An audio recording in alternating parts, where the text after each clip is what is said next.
तालिबान ने पाकिस्तान को अपना दूसरा घर करार दे दिया। तर्जुमान तालिबान ज़बीउल्लाह मुजाहिद का दुनिया को दो टोक पैगाम, पाकिस्तान के खिलाफ अपनी सरजमीन इस्तेमाल नहीं होने देंगे।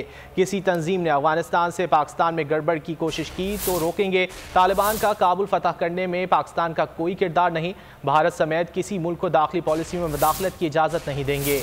सोवियत दौर से पाकिस्तान के खिलाफ प्रोपेगेंडा किया जाता रहा। वाज़े कर देना चाहता हूँ कि पाकिस्तान अफगानिस्तान में कोई मुदाखलत नहीं करता। तालिबान का काबुल फतह करने में पाकिस्तान का कोई किरदार नहीं।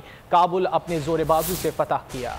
तालिबान का दुनिया को दो टोक पैगाम, पाकिस्तान को दूसरा घर करार दे दिया। तर्जुमान तालिबान ज़बीउल्लाह मुजाहिद ने वाज़े कर दिया कि अफगानिस्तान की जमीन पाकिस्तान के खिलाफ इस्तेमाल नहीं होने देंगे। निजी टीवी चैनल को दिए गए इंटरव्यू में ज़बीउल्लाह मुजाहिद ने कहा कि पाकिस्तान हमारा पड़ोसी मुल्क है, हमारी कई चीजें मुश्तरक हैं। भारत समेत किसी मुल्क को दाखिली पॉलिसी में मुदाखलत की इजाजत नहीं देंगे। किसी तंजीम ने अफगानिस्तान से पाकिस्तान में गड़बड़ की कोशिश की तो रोकेंगे। ज़बीउल्लाह मुजाहिद का कहना था कि सोवियत दौर से पाकिस्तान के खिलाफ प्रोपेगेंडा किया जाता रहा है। वाज़े कर देना चाहता हूँ कि पाकिस्तान अफगानिस्तान में कोई मुदाखलत नहीं करता। तालिबान का काबुल फतह करने में पाकिस्तान का कोई किरदार नहीं। काबुल अपने जोर बाजू से फतह किया। पाकिस्तान से ताल्लुकात की बुनियाद प्रोपेगेंडे पर नहीं, हकाइक पर होगी। उनका कहना था कि पाकिस्तान से दोस्ताना, सफारती और इक्तिसादी ताल्लुकात के ख्वाहिशमंद है। तर्जुमान ने कहा है कि पाकिस्तान में आज भी लाखों की तादाद में अफगान मुहाजिरीन रिहाइश पजीर हैं। पाकिस्तान से ट्रांजिट ट्रेड में आसानियां पैदा करेंगे। पाकिस्तान ने तुरखम सरहद पर पासपोर्ट और वीजा लाजमी करार दिया है। पासपोर्ट और वीजा लाजमी करार देने की वजह से अफगान शहरियों को मुश्किलात हैं। पाकिस्तान चमन और तुरखम सरहद पर पाकिस्तान आसानियां पैदा करे, हम भी करेंगे।